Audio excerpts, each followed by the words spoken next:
Oh man, from how good that feels, you just know this car is going to be something special.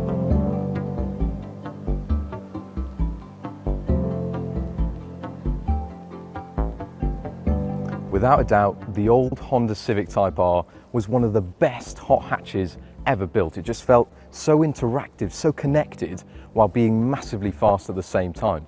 But guess what? Honda says that they've perfected the recipe with this.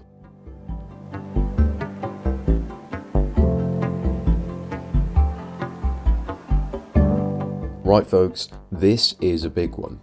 As Honda begins to electrify its range, it's fair to assume that the next Civic Type R that comes after this new FL5 version could be a hybrid of some sort.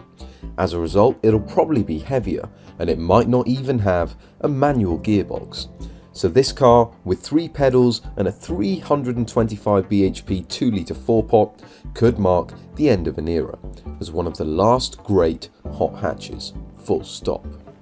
Right, so straight away the big change is the way the Civic Type R looks. Now the previous car, it was covered in wings, splitters and gills.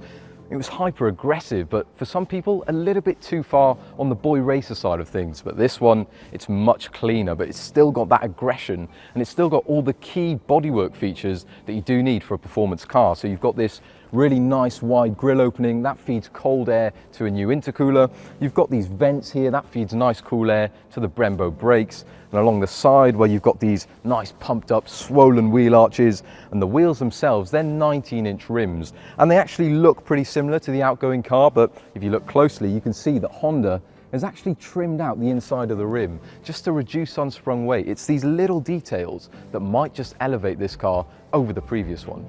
Those new rims are also an inch smaller than before, again in the name of weight saving and comfort. They're wrapped in Michelin Pilot Sport 4S tyres, but we have one reservation. They'll be much stickier than the Continentals that came with the old FK8, but the tyre width has gone up from 245 to 265 section all round. This should provide extra grip, but possibly more tram lining as well, and less delicacy through the steering. We'll need to wait and see. And there are more aero details along the side of the new Civic Type R. So you've got this vent here just behind the front wheel arches. That helps relieve some high pressure air around in the wheel wells to reduce lift at speed. And you've also got this really nice black sill strip, and this is another aero piece. If you can see around the car, all the key aero features, they're painted gloss black. And this one here, well, it diverts air around the rear wheels there to reduce turbulence and reduce drag. And at the rear, well, it's got a big wing. It's a Type R, it's got to have the big wing. And you've got aluminium die-cast mounts there as well to cope with the loads going through it. And you've also got a massive rear diffuser with 3 tailpipes, because why not? Underneath, the new Civic Type R gets some key improvements over the outgoing model. So the engine has been tweaked with a new turbocharger for extra power and torque, and the shell is stiffer than before. Upgraded Brembo brakes and dual-axis front suspension struts make the most of the extra power, and enabled the FL5 to claim the front-wheel drive production car lap record at Suzuka. Now the old one was rapid as well, but that's not what made it so great. It was all about that interaction. Right, so the cabin of the new Civic Type R, it's a massive step on from the previous car, which was a bit fussy, a bit cluttered. This one's got a much cleaner dashboard design. You've got this nifty little honeycomb finish on the vents, and the touch points, well, it feels very racy indeed. So you've got this nice round steering wheel. You've got no flat bottom or lumps and bumps to contend with. It's just a nice round Alcantara steering wheel. Thin rim as well, feels great to hold. And the seats, as you can see, they're much more supportive than the previous Civic Type Rs. And they've also got this funny little cutout in the center of the seat bases here, which allows you to sort of squish your leg into the seat when you put the clutch down. It just makes it a bit more comfortable, a bit more supportive. So that's a nice touch. Driving position, I'm sat nice and low. The seats are lower than the previous Civic Type R.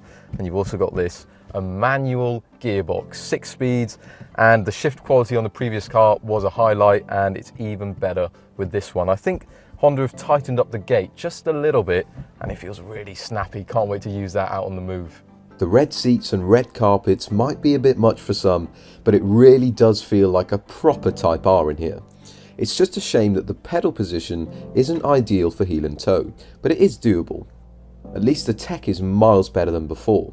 The The central touchscreen is responsive and fairly intuitive, and there's a fully digital dash with racy graphics and shift lights. So as with the outgoing FK8 Civic Type R, you've got a few drive modes to play with down here. So it goes from comfort to sport and to race at the very top end if you're on a circuit or something. But one of the previous criticisms of the old Civic Type R was that you couldn't separate the elements of those drive modes. So if you wanted to slacken off the dampers for road use but still have that really zingy response from the engine, you couldn't, but now you can. There's an individual mode where you can go in and tweak the exhaust, the rev matching, the engine response, and the dampers all separately. So that's really nice. And the engine itself, well, as we've said, it's lightly breathed on from the previous car, about 9 horsepower more, 20 Newton meters of torque extra as well. And the previous engine, it was a really revvy unit for a turbocharged engine, had that strong mid-range as well, so we're expecting good things from this one. So it sounds like Honda hasn't messed with the recipe, which is a good thing. All of these changes have the potential to produce one of the best hot hatches of our time. For now, our only reservation is those wider tyres, but we've got high hopes for when we finally get behind the wheel.